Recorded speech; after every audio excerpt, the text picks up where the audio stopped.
بسم اللہ الرحمن الرحیم۔ سنت اور نفل نمازوں کا بیان۔ سنن و نوافل فرائض کی تکمیل کے لیے ہیں، یعنی فرض نمازوں کے ساتھ کچھ نہ کچھ سنت و نفل نمازیں اس مصلحت سے، اس مقصد سے مقرر ہیں کہ قیامت کے دن فرض نمازوں میں جو کچھ کمی یا نقصان واقع ہوا ہو اس کو سنن و نوافل سے پورا کیا جائے۔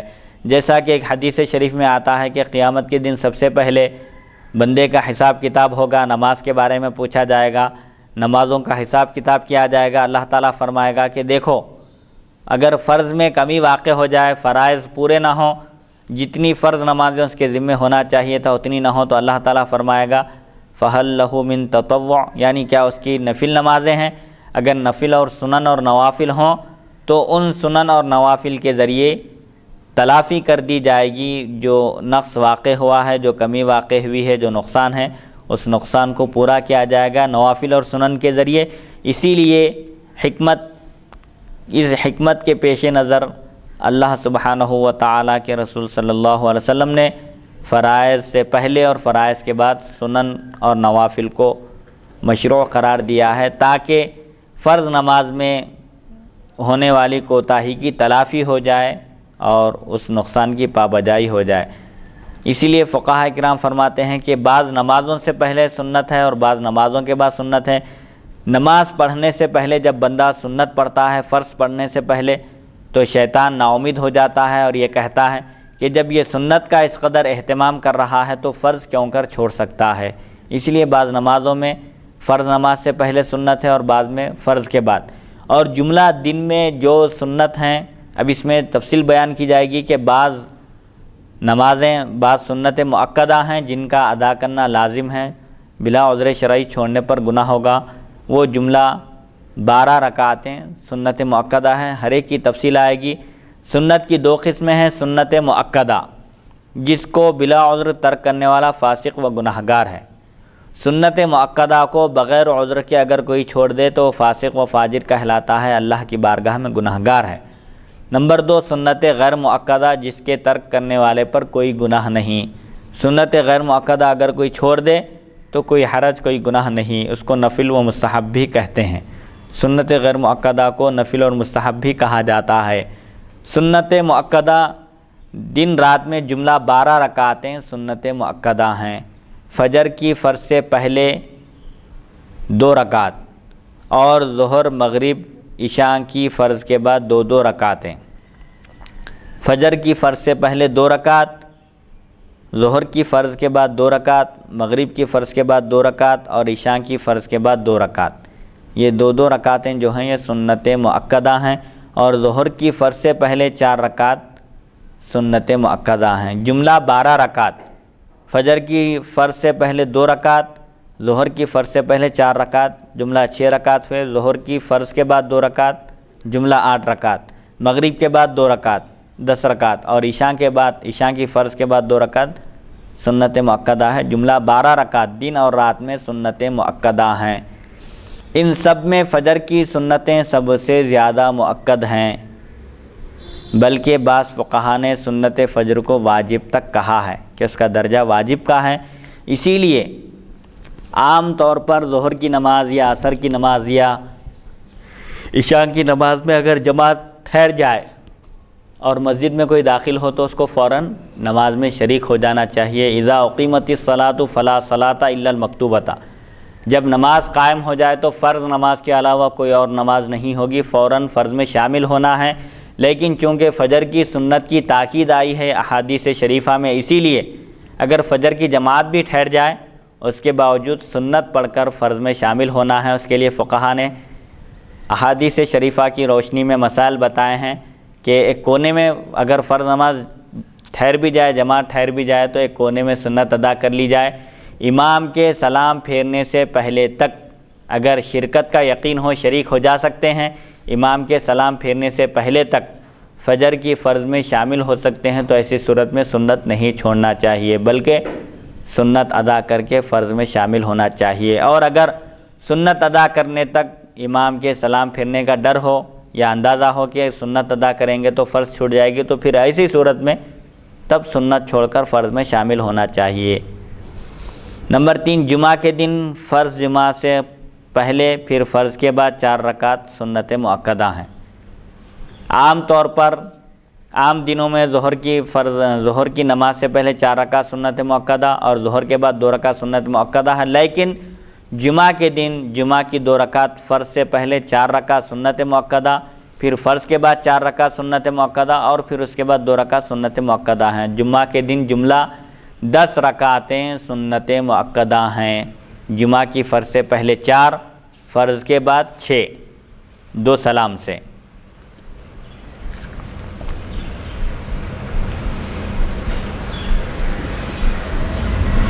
فجر کی سنت میں فجر کی 2 رکعت سنتوں میں پہلی رکعت میں سورہ کافرون اور دوسری رکعت میں قل هو اللہ احد پڑھنا مستحب ہے۔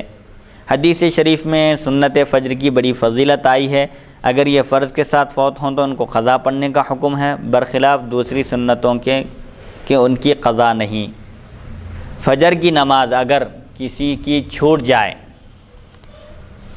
تو ایسی صورت میں جب وہ قضا کرے گا تو فقہا نے بتایا ہے کہ زوال سے پہلے اگر قضا کرے گا فجر کی نماز، مثال کے طور پر اگر آج کسی کی فجر کی نماز چھوٹ گئی ہے اور وہ زوال سے پہلے قضا کر رہا ہے، اس نماز کو پڑھ رہا ہے تو سنت بھی پڑھے گا اور فرض بھی پڑھے گا۔ البتہ زوال کے بعد اگر قضا کر رہا ہے، قضا پڑھ رہا ہے تو صرف 2 رکعت فرض قضا پڑھے گا۔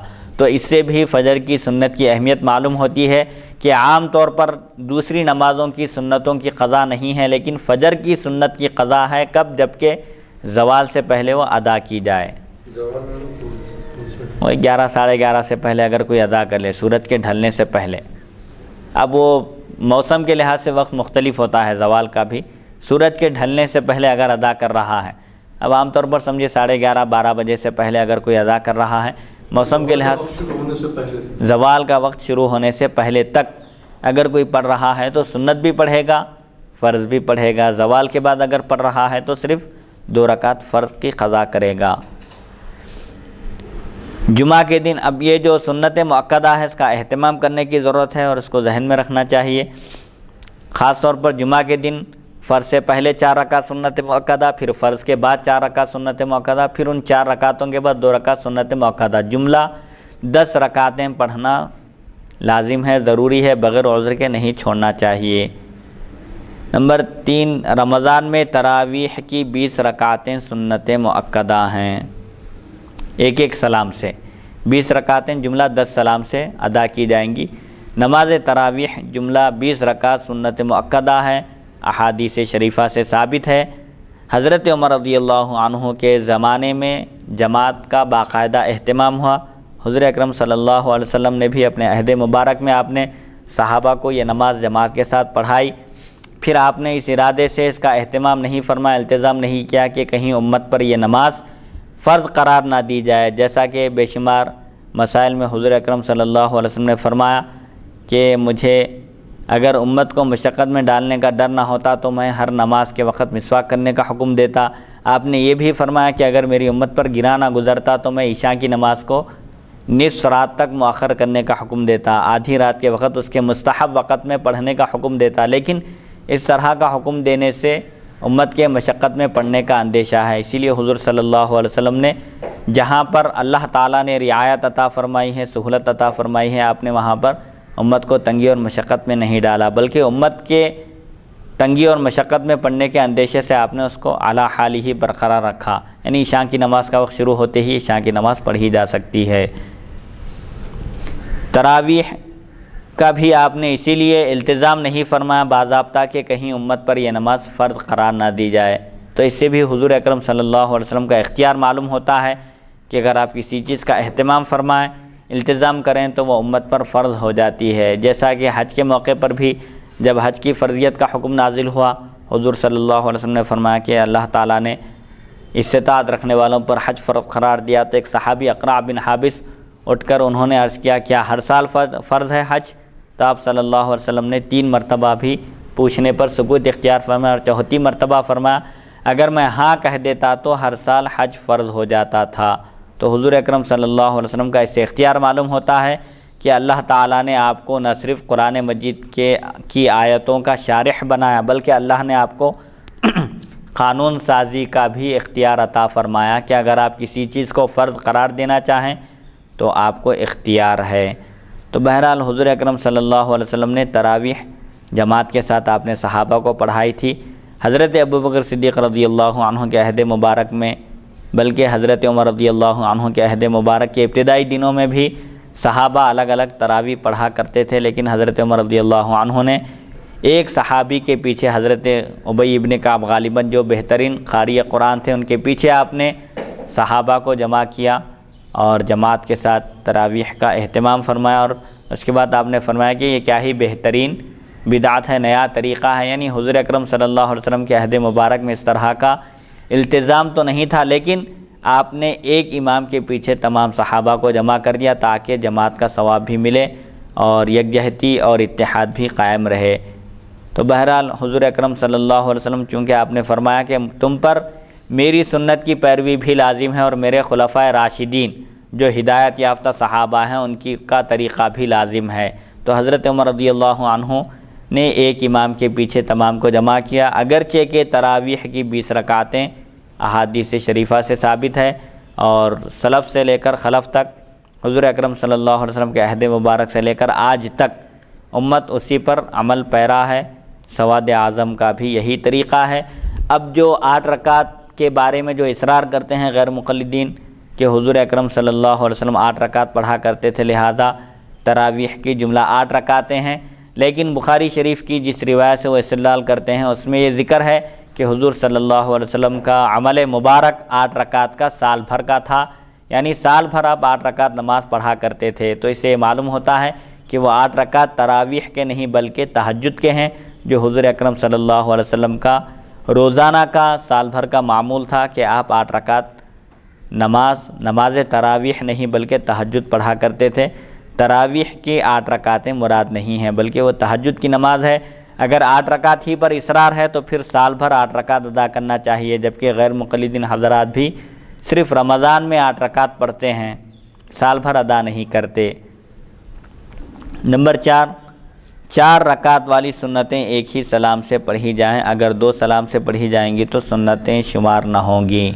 احناف کے پاس جو طریقہ ہے سنت پڑھنے کا، 4 رکعت والی سنت ہے، ایک ہی سلام سے پڑھی جائے گی، دوسری رکعت میں تشہد پڑھنے کے بعد فوراً اٹھ جائیں گے قیام کے لیے، 2 سلام سے نہیں پڑھیں گے بلکہ ایک ہی سلام سے سنت ادا کی جائے گی۔ اگر 2 سلام سے پڑھیں گے تو وہ سنت شمار نہیں ہوگی۔ یہاں تک سنت مؤکدہ کا بیان تھا۔ سنت غیر مؤکدہ، عصر کی فرض سے پہلے جو 4 رکعت ہیں وہ 4 رکعت سنت غیر مؤکدہ ہیں، اور عشاء کی فرض 4 رکعت سے پہلے جو سنت ہے وہ بھی سنت غیر مؤکدہ ہے، لیکن سنت غیر مؤکدہ کو سنت غیر مؤکدہ سمجھ کر اہتمام ترک نہ کریں بلکہ اس کا بھی اہتمام کریں، جیسا کہ محدث دکن حضرت سیدنا عبداللہ شاہ صاحب قبلہ رحمۃ اللہ علیہ نے لکھا ہے کہ ایمان پر اگر خاتمہ چاہتے ہو تو اولیاء کرام کی زیارت کرو، بزرگان دین کا احترام کرو، ان کے مزارات پر حاضر ہو، اور جو شخص عصر کی 4 رکعت سنت غیر مؤکدہ کا اہتمام کرتا ہے اس کے بارے میں بھی امید کی جا سکتی ہے کہ اس کا بھی خاتمہ ایمان پر ہوگا۔ ایمان پر خاتمہ ہم چاہتے ہیں تو ہم کو عصر کی 4 رکعت سنت غیر مؤکدہ کا بھی اہتمام کرنا چاہیے، اس کو غیر مؤکدہ سمجھ کر اس کو نہیں چھوڑنا چاہیے بغیر عذر کے۔ یہ سنتوں کا بیان تھا۔ اب اسی سے ریلیٹڈ متعلق نوافل کا بیان ہے۔ عصر و عشاء سے پہلے 4 رکعتیں، چونکہ سنت غیر مؤکدہ کو بھی نفل کہا جاتا ہے، اس کو نفل کہیں یا غیر مؤکدہ کہیں، دونوں کا مفہوم ایک ہے۔ عصر کی فرض 4 رکعت فرض سے پہلے اور عشاء کی 4 رکعت فرض سے پہلے، اور عشاء کے بعد بھی 4 رکعتیں مستحب ہیں۔ نیز مغرب کے بعد 6 رکعتیں مستحب ہیں، جن کو صلاۃ الاوابین کہتے ہیں۔ مغرب کی نماز کے بعد 6 رکعتیں جو عام طور پر پڑھی جاتی ہیں اوابین کی نماز کہتے ہیں۔ نفل نمازیں دن میں 4 رکعت تک اور رات میں 8 رکعت تک ایک ہی سلام سے پڑھی جا سکتی ہیں۔ نفل نماز کوئی پڑھ رہا ہے دن میں 4 رکعت اور رات میں اگر پڑھ رہا ہے تو 8 رکعت تک ایک ہی سلام سے پڑھی جا سکتی ہیں، اس سے زیادہ مکروہ ہے۔ نفل نماز کا بلا عذر بھی بیٹھ کر پڑھنا جائز ہے۔ نفل نماز کوئی پڑھ رہے ہیں بغیر کسی عذر کے بیٹھ کر پڑھیں تب بھی جائز ہے، لیکن کھڑے ہو کر پڑھنا زیادہ ثواب کا باعث ہے، سبب ہے۔ جس نفل کو صحیح طور پر قصداً شروع کیا جائے تو اس کا پورا کرنا لازم ہے، اگر کسی وجہ سے فاسد ہو جائے تو قضا پڑھنا چاہیے۔ نفل جب تک شروع نہ کی جائے نفل ہے، لیکن اگر صحیح طریقے سے یعنی اس کے شرائط اور ارکان کے ساتھ جب کوئی شروع کرتا ہے نفل، چاہے وہ نماز ہو یا روزہ، تو پھر اس کو پورا کرنا لازم ہے۔ اللہ تعالیٰ نے قرآن پاک میں ارشاد فرمایا وَلَا تُبْطِلُوا أَعْمَالَكُمْ، اور تم اپنے اعمال کو باطل نہ کرو۔ جب کوئی عمل شروع کرو تو اس کو پائے تکمیل تک پہنچاؤ، درمیان میں نہ چھوڑ دو۔ اگر کوئی نفل نماز شروع کرے اور درمیان میں توڑ دے تو پھر اس نفل کی قضا اس پر لازم ہے، کیونکہ شروع کرنے سے پہلے تک وہ چیز نفل تھی، لیکن شروع کرنے کے بعد اس کو پورا کرنا لازم ہو گیا، تو اب اس کی قضا پڑھنا واجب ہے۔ سنت و نفل نمازوں کے پڑھنے کا بھی وہی طریقہ ہے جو فرض نماز کے پڑھنے کا ہے۔ صرف فرق کیا ہے فرض اور سنتوں میں؟ فرق اتنا ہے کہ سورہ فاتحہ کے بعد دوسری سورت فرض نماز کی صرف 2 رکعتوں میں پڑھنا واجب ہے، جبکہ سنت اور نفل کی سب رکعتوں میں پڑھنا واجب ہے۔ فرض اور سنت میں فرق یہ ہے کہ فرض رکعت کی صرف پہلی 2 رکعتوں میں ضم سورہ واجب ہے، جبکہ سنتوں کی 4 رکعتوں میں سورہ فاتحہ کے بعد ایک اور سورہ پڑھنا واجب ہے۔ سنن و نوافل مذکورہ کے علاوہ اور بھی سنن و نوافل ہیں جن میں سے چند کو بیان کیا جاتا ہے۔ یہ جو باتیں جو رکعتیں بیان کی گئی ہیں کہ دن اور رات میں جملہ 12 رکعت سنت مؤکدہ ہیں، البتہ جمعہ کے دن سنن مؤکدہ کی تعداد بڑھ جاتی ہے، فجر کی 2 رکعت سنت مؤکدہ اور جمعہ کی جملہ 10 رکعتیں، اس طرح 12 ہو گئی، اور مغرب اور عشاء کی 2 رکعتیں ملا کر جملہ 16 رکعتیں جمعہ کے دن سنت مؤکدہ ہیں، بغیر عذر کے چھوڑنا گناہ کبیرہ ہے۔ سنن اور نوافل یہ جو بیان کیے گئے ہیں جملہ 12 رکعت روزانہ کے، اس کے علاوہ بھی تحیۃ المسجد ہے، مسجد میں داخل ہونے کے بعد بیٹھنے سے پہلے 2 رکعت پڑھنا مستحب ہے۔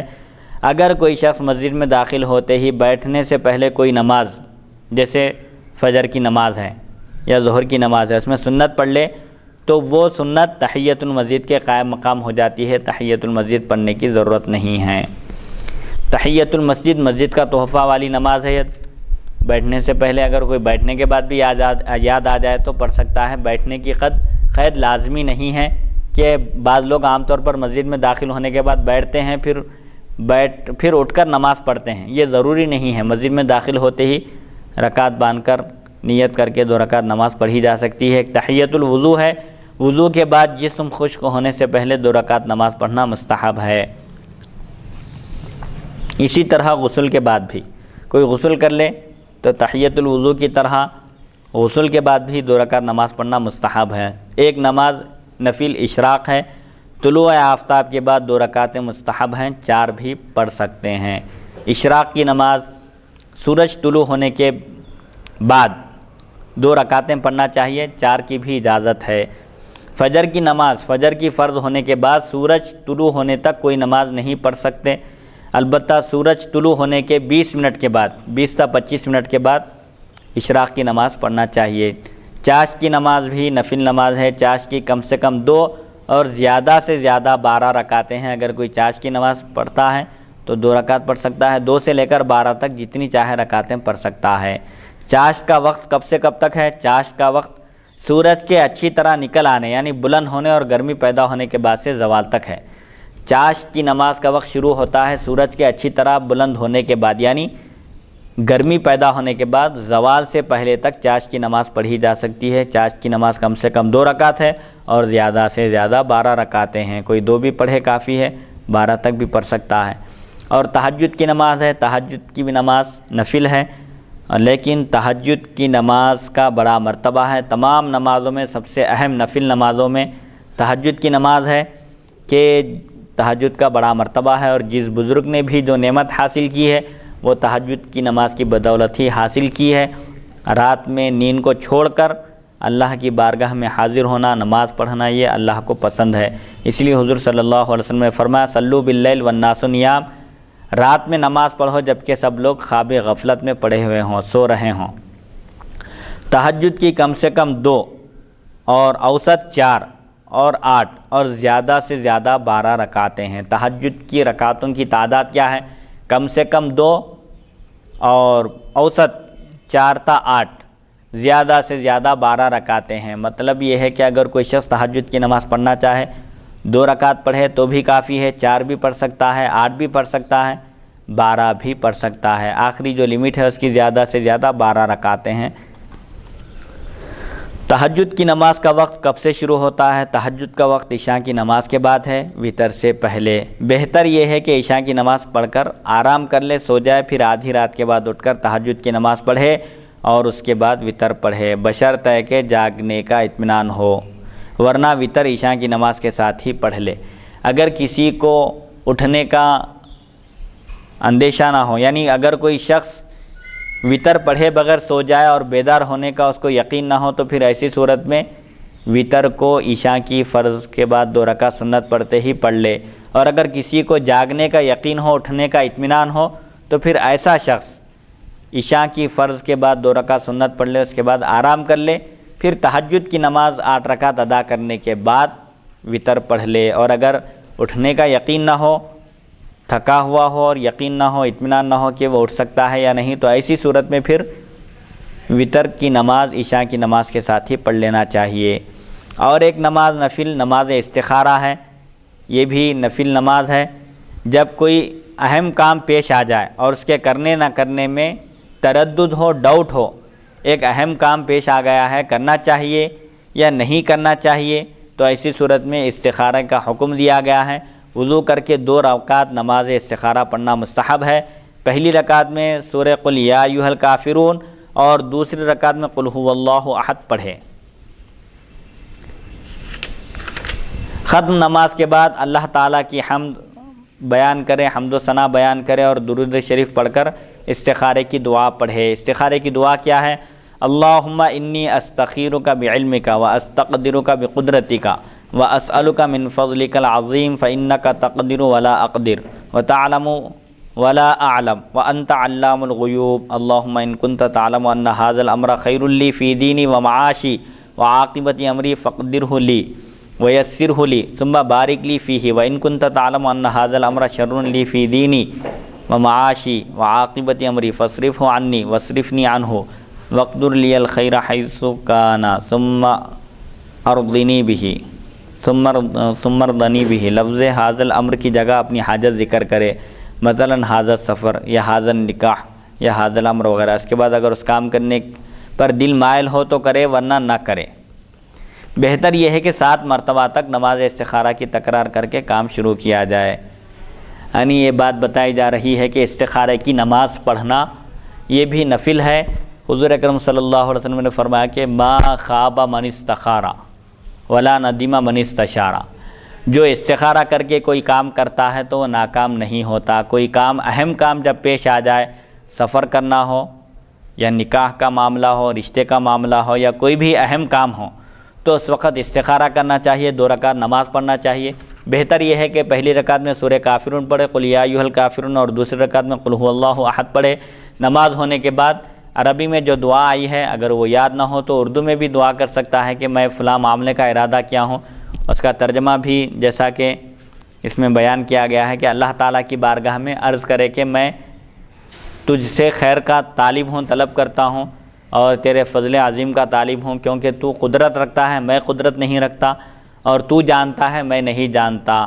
یعنی جو میں کام کرنے جا رہا ہوں اس کا انجام کیا ہوگا میں اس سے بے خبر ہوں، واقف نہیں ہوں، لیکن تو جانتا ہے۔ اگر یہ کام میرے لیے بہتر ہے دینی اعتبار سے، میری معاشی اعتبار سے اور انجام کے اعتبار سے، تو اس کام کو تو آگے بڑھا اور اس کام کو میرے لیے مقدر فرما دے اور میرے لیے آسان کر دے، اور پھر میرے لیے اس کام میں برکت عطا فرما۔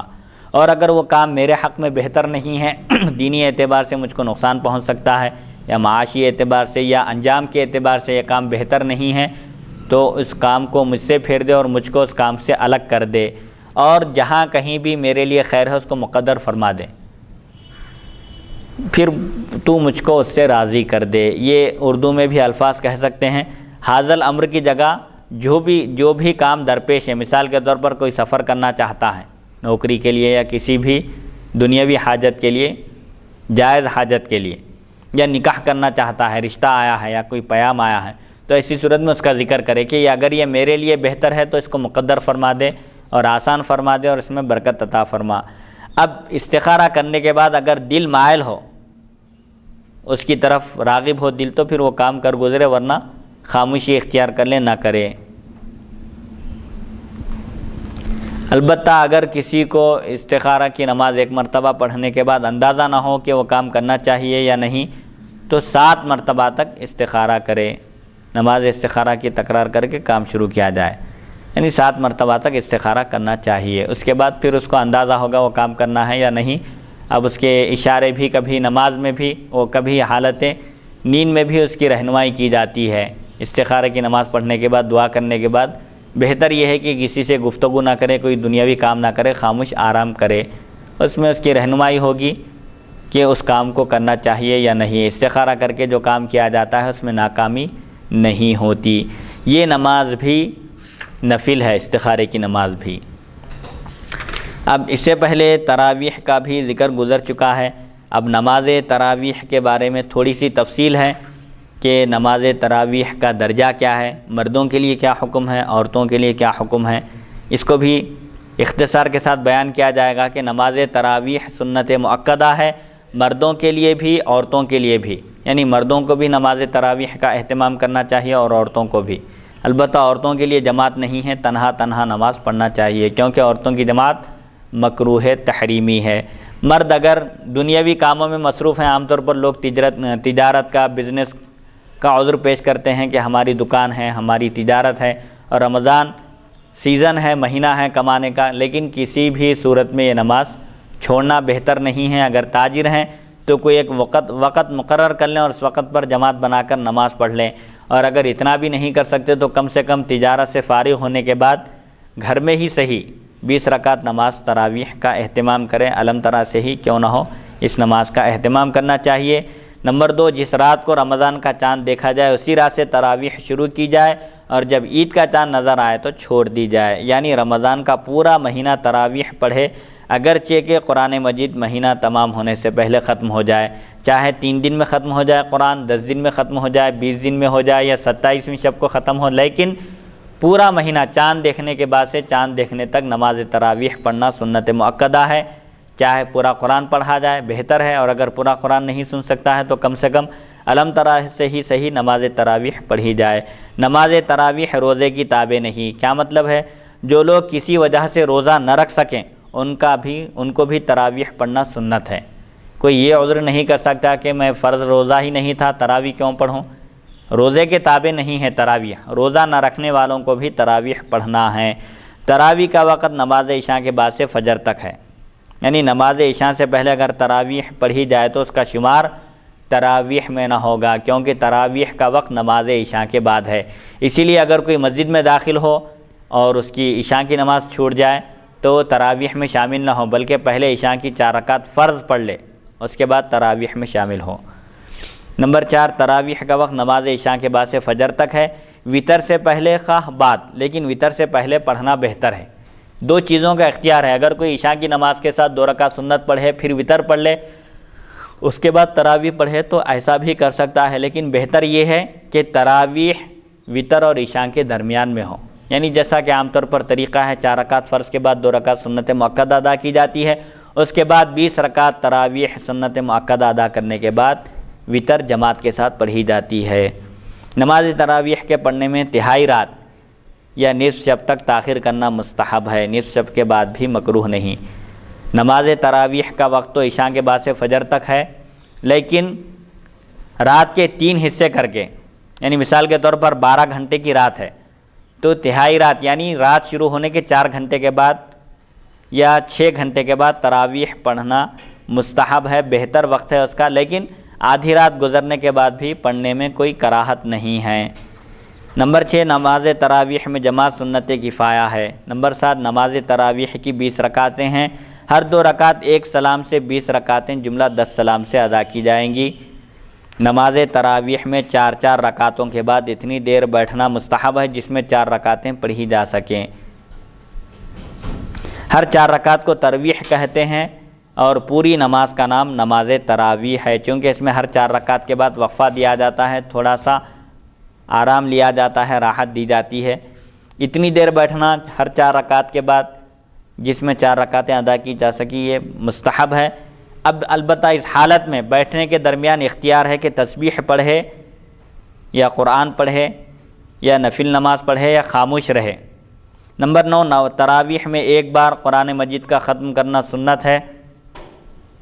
لوگوں کی کاہلی یا سستی سے اس کو ترک نہ کرنا چاہیے، اور 2 بار ختم کرنے میں فضیلت اور 3 بار ختم کرنا افضل ہے۔ اگر لوگوں کے نہ آنے یا جماعت کے ٹوٹ جانے کا اندیشہ ہو تو جس قدر لوگوں کو گرا نہ گزرے، بار نہ گزرے، اسی قدر پڑھا جائے۔ تسبیح جو عام طور پر تراویح میں ہر 4 رکعت کے بعد پڑھی جاتی ہے وہ ہے سبحان ذی الملک والملکوت، سبحان ذی العزت والعظمت والقدرت والکبریاء والجبروت، سبحان الملک الحی الذی لا یموت، سبوح قدوس ربنا ورب الملائکۃ والروح۔ عام طور پر یہاں تک تسبیح پڑھی جاتی ہے۔ یہ بھی پڑھ سکتے ہیں لا الہ الا اللہ نستغفر اللہ نسألک الجنۃ ونعوذ بک من النار، 3 مرتبہ پڑھیں۔ اگر تسبیح نہ پڑھیں، خاموش رہیں، اس پر اصرار بھی نہیں کرنا چاہیے، کیونکہ یہ ایک مستحب بہتر چیز ہے کہ جتنا ذکر کیا جائے اللہ کا اتنا ثواب ہے، اتنا فائدہ ہے۔ لیکن اگر کوئی شخص تسبیح نہ پڑھنا چاہے تو اصرار نہ کرے، خاموش رہے، کیونکہ 2-3 چیزوں کا اختیار دیا جا رہا ہے کہ ہر 4 رکعت کے بعد اتنی دیر بیٹھنا مستحب ہے جس میں 4 رکعتیں نماز پڑھی جا سکیں یا تسبیح پڑھیں۔ ہر 4 رکعت کے بعد اتنی دیر بیٹھنا چاہیے جس میں 4 رکعت نماز پڑھ سکتے ہوں یا پڑھی جا سکتی ہیں۔ اگر اتنی دیر نہیں بیٹھے لیکن تسبیح پڑھ کے پھر نماز شروع کیا جا سکتا تو مستحب بتا رہے ہیں، فرض یا واجب کا درجہ نہیں ہے۔ نہیں بھی بیٹھے فوراً اٹھ کے بھی نماز پڑھ لیں تو کوئی حرج نہیں ہے، اتنی دیر بیٹھنا مستحب ہے، بہتر ہے۔ تراویح میں قرآن مجید کا 1 مرتبہ ختم کرنا سنت ہے۔ لوگوں کی کاہلی یا سستی کی وجہ سے اس کو ترک نہیں کرنا چاہیے، اور 2 بار ختم کرنے میں فضیلت اور 3 بار ختم کرنا سب سے زیادہ بہتر ہے۔ 1 مہینے میں 3 دور کریں، یہ بہتر ہے۔ لیکن اگر لوگوں کے نہ آنے یا جماعت کے ٹوٹ جانے کا اندیشہ ہو تو جس قدر لوگوں کو آسانی ہو اسی قدر پڑھا جائے، کہ اس میں لیکن 1 ختم سے کم نہ کرے، کہ سنت وہی ہے، کم سے کم 1 مرتبہ قرآن مجید ختم کرنا چاہیے۔ 2-2 3-3 مرتبہ پڑھ رہے ہیں، لوگ درمیان میں چلے جا رہے ہیں، یہ لوگ نماز کو ہی آنا چھوڑ دیں، ایسا بھی نہیں کرنا چاہیے، بلکہ لوگوں کو راغب کرنا چاہیے۔ کم سے کم 1 مرتبہ قرآن مجید ختم کریں۔ زیادہ پڑھنے کی صورت میں لوگوں پر بار گزرے گا، مشقت ہوگی، ٹھہر نہیں سکیں گے، یا لوگ جماعت میں درمیان سے چلے جائیں گے 2 رکعت 4 رکعت پڑھ کر، تو ایسی صورت میں پھر اتنی ہی قرات کرے، اتنی ہی مقدار میں پڑھے جتنی مقدار پڑھنے تک لوگ ٹھہر سکتے ہوں۔ یہ 1 مرتبہ ختم کرنے میں ہے، 1 مرتبہ سے زائد نہیں۔ اگر امام حافظ نہ ہو تو جو صورتیں چاہے پڑھے۔ اگر تراویح پڑھانے والا حافظ قرآن نہ ہو تو جو صورتیں یاد ہو وہ پڑھے۔ بہتر یہ ہے کہ علم ترا سے آخر قرآن تک 1-1 سورہ 1-1 رکعت میں پڑھے، اور جب 10 رکعتیں ہو جائے تو پھر دوبارہ انہی صورتوں کو شروع کرے۔ علم ترا سے بھی پڑھی جا سکتی ہے۔ اصل مقصد قرآن مجید کی تلاوت کرنا ہے۔ حافظ قرآن نہ ہو تو پھر جو صورتیں یاد ہو وہ پڑھے۔ بہتر یہ ہے کہ علم ترا سے پڑھ لے تاکہ اطمینان کے ساتھ وہ ادا کر لے اور کوئی غلطی نہ ہو۔ نمبر 11، نابالغ لڑکے کے پیچھے تراویح درست نہیں۔ عام طور پر جو یہ لوگوں میں مشہور ہے یا لوگ یہ جانتے ہیں کہ نماز تراویح کے لیے بالغ ہونا امام کا شرط نہیں ہے، ایسا نہیں ہے، بلکہ تراویح کے لیے بھی امام کا بالغ ہونا شرط ہے۔ نابالغ کی امامت نماز تراویح کے لیے بھی درست نہیں ہے۔ نمبر 12، رمضان میں وتر جماعت سے ادا کریں۔ رمضان کے سوا وتر جماعت سے نہ پڑھیں، صرف رمضان المبارک کے مہینے میں وتر جماعت سے ادا کرنا ہے۔ امام 3 رکعتیں بلند آواز سے پڑھیں، مقتدی خاموش رہیں۔ وتر کی نماز جب امام پڑھائے گا تو 3 رکعتوں میں سورہ فاتحہ بھی بلند آواز سے پڑھے گا اور ضم سورہ بھی بلند آواز سے پڑھے گا، البتہ مقتدی خاموش رہیں گے۔ البتہ تکبیر قنوت کے بعد دعائے قنوت پڑھنے کے لیے جب اللہ اکبر کہے گا امام 3 رکعت میں ضم سورہ کے بعد، تو امام اور مقتدی دونوں آہستہ قنوت پڑھیں گے، دعائے قنوت دونوں بھی پڑھیں گے، آہستہ پڑھیں گے۔ نمبر 13، فرض و وتر کی امامت ایک شخص اور تراویح کی دوسرا شخص کرے تو جائز ہے۔ ایک شخص فرض نماز پڑھا رہا ہے، عشاء کی وتر بھی پڑھا رہا ہے، اور کوئی دوسرا تراویح پڑھا رہا ہے۔ بعض جگہ ائمہ حافظ نہیں ہوتے، امام موجود ہوتا ہے تو فرض کی ذمہ داری اور وتر کی ادا کرتا ہے، اور حافظ جو ہوتے ہیں وہ تراویح پڑھاتے ہیں، تو اس میں کوئی حرج نہیں ہے، جائز ہے۔ اگر تمام لوگ عشاء کی نماز جماعت سے نہ پڑھے ہوں تو تراویح بھی جماعت سے نہ پڑھیں۔ یہ بہت اہم چیز ہے کہ عشاء کی جماعت فرض ہے اور تراویح کی جماعت فرض نہیں ہے، سنت مؤکدہ ہے۔ اگر تمام کے تمام مصلی عشاء کی نماز جماعت سے نہیں پڑھے تو پھر تراویح بھی جماعت سے نہیں پڑھیں گے، اس لیے کہ تراویح کی جماعت عشاء کی جماعت کے تابع ہے۔ عشاء کی اگر نماز جماعت کے ساتھ پڑھے ہیں تو تراویح بھی جماعت کے ساتھ پڑھ سکتے ہیں۔ یہ اجتماعی مسئلہ ہے، پوروں کی اگر جماعت چھوٹ جائے تو اس کے لیے ہے۔ اگر تمام لوگ عشاء کی نماز جماعت سے نہ پڑھے ہوں تو تراویح بھی جماعت سے نہ پڑھیں۔ اسی طرح تراویح کی جماعت کے بغیر وتر کی بھی جماعت نہ کی جائے۔ تراویح کی نماز جب جماعت کے ساتھ نہیں پڑھے تو وتر کی نماز بھی جماعت کے ساتھ نہیں پڑھ سکتے، الگ الگ تنہا پڑھ لینا چاہیے۔ اگر کوئی شخص فرض کی جماعت کے بعد حاضر ہو تو پہلے عشاء کی نماز پڑھ لے، پھر تراویح کی جماعت میں شریک ہو۔ اگر کوئی ایک شخص عشاء کی نماز ہونے کے بعد مسجد میں پہنچا تو پہلے عشاء کی فرض نماز پڑھ لے تنہا، اور اس کے بعد پھر نماز تراویح کی جماعت میں شریک ہو۔ نمبر 16، اگر کسی نے فرض عشاء جماعت سے پڑھی ہو تو وہ وتر بھی جماعت سے پڑھے۔ جس کو عشاء کی نماز جماعت کے ساتھ ملے رمضان میں وہ وتر بھی جماعت کے ساتھ پڑھ سکتا ہے، اگرچہ کہ اس نے تراویح جماعت سے نہ پڑھی ہو۔ ایک شخص عشاء کی فرض نماز جماعت سے پڑھا لیکن تراویح تنہا پڑھ لیا، الگ پڑھ لیا، تو وتر میں شریک ہو سکتا ہے وہ، کیونکہ عشاء کی نماز پڑھا، وتر عشاء کے تابع ہے۔ عشاء اگر جماعت کے ساتھ پڑھا ہے تو وتر بھی جماعت کے ساتھ پڑھ سکتا ہے، اور اگر عشاء کی نماز جماعت کے ساتھ نہیں ملی ہے تو وتر جماعت کے ساتھ نہیں پڑھ سکتا، وتر الگ پڑھے گا تنہا۔ اور جس نے فرض عشاء جماعت سے نہ پڑھی ہو تو وہ وتر بھی جماعت سے نہ پڑھے، اگرچہ کہ تراویح جماعت کے ساتھ پڑھی ہو۔ تو وتر کی نماز عشاء کی نماز کے تابع ہے۔ عشاء جس کو جماعت کے ساتھ ملی وہ وتر بھی جماعت کے ساتھ پڑھے گا، اگر عشاء کی نماز جماعت کے ساتھ نہیں ملی تو وتر بھی جماعت کے ساتھ نہیں پڑھے گا، تنہا پڑھے گا۔ نمبر 17، تراویح کو بلا عذر بیٹھ کر پڑھنے سے آدھا ثواب ملتا ہے۔ بغیر عذر کے اگر کوئی تراویح بیٹھ کر پڑھے تو نماز ہو جاتی ہے لیکن آدھا ثواب ملے گا۔ نمبر 18، امام کے رکوع میں جانے تک تحریمہ نہ باندھ کر انتظار کرتے رہنا مکروہ ہے۔ عام طور پر لوگ نماز تراویح میں رمضان میں دیکھنے میں آتا ہے کہ امام کے رکوع میں جانے کا انتظار کرتے ہیں، امام جب تک بیٹھے رہتے ہیں، گفتگو کرتے ہیں۔ بہرحال اس طرح کا انتظار کرنا بھی مکروہ ہے، کیونکہ نماز تو ہو جائے گی، اس کی رکوع میں جب شامل ہوگا تو رکعت مل جائے گی، لیکن وہ جو قرآن پڑھا گیا ہے اس کو ثواب نہیں ملے گا۔ اسی لیے امام کے رکوع میں جانے تک تکبیر تحریمہ نہ باندھ کر انتظار کرنا یہ مکروہ ہے۔ یہاں تک نماز تراویح کا بیان ختم ہوا۔ انشاءاللہ اگلی نشست میں فرض نمازوں میں کس طرح ملنا چاہیے، ابتدا سے اگر کوئی شریک ہے ٹھیک ہے، اور اگر کوئی ابتدا سے شریک نہ ہو، جماعت ٹھہرنے کے بعد آئے تو اس کے کیا احکام ہیں، انشاءاللہ اگلی نشست میں بیان کیے جائیں گے۔ اللہ تعالیٰ سے دعا ہے کہ وہ ہم سب کو سننے اور سنانے سے زیادہ احکام شریعت پر عمل کرنے کی توفیق عطا فرمائے۔ وصلی اللہ تعالیٰ علی خیر خلقہ سیدنا محمد و آلہ و صحبہ اجمعین، والحمد للہ رب العالمین۔